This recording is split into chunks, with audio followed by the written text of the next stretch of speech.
Labudovi su poznati i omiljeni zbog svoje ljubkosti i umiljatosti, ali radnici centralnog groblja u Futogu, iako brižni i gostoprimljivi domaćini svom nezvanom gostu, imaju problema sa labudovim boravkom na njihovom radnom mestu. Jednostavno ometa nas tu u radu naših pogrebnih usluga i mi smo zvali za zaštitu ptica i životinja. Ljudi su došli da uhvate i da ga odnesu negdje na bezbedno mesto. Mi smo pokušali da ga uhvatimo, nismo uspjeli i ne bi da ga povredimo. Radnici na groblju objasnili su nam da je prema njihovom mišljenju labud zdrav i nepovređen, a da mu se tu dopada, jer je tokom nedelju dana nekoliko puta preletao preko ograde izvan groblja, ali bi se uvek vraćao nazad. Da bude na livadi, ok, ne, ali pošto dolazimo ispred kapele, tu već radimo sa strankama. Nama su javili da treba doći po ovog labuda,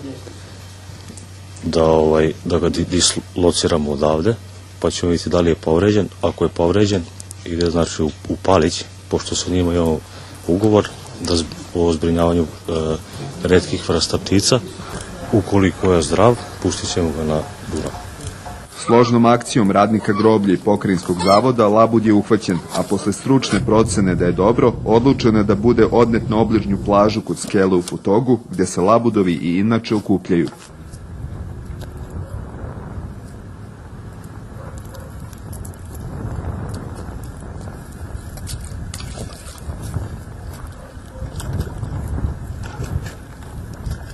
U skoro svim mitologijama i predanjima labud predstavlja nebesko i anđelsko stvorenje, a njegovo sletenje na groblje sadrži posebno složeno značenje.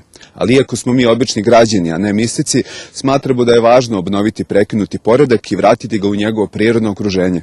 U pokrajinskom zavodu kažu da je labud najverovatnije izgubio svoje jato i zato sleteo na poljanu groblja, gde mu je po svemu sudeći odgovaralo i da ostane. Dodaju da se posebno zimi dešava da ptice selice, kada su u intenzivnijoj potrazi za hranom, nekoliko puta godišnje slete u naseljena područja, jer se ponekad zbune i izgube svoj put.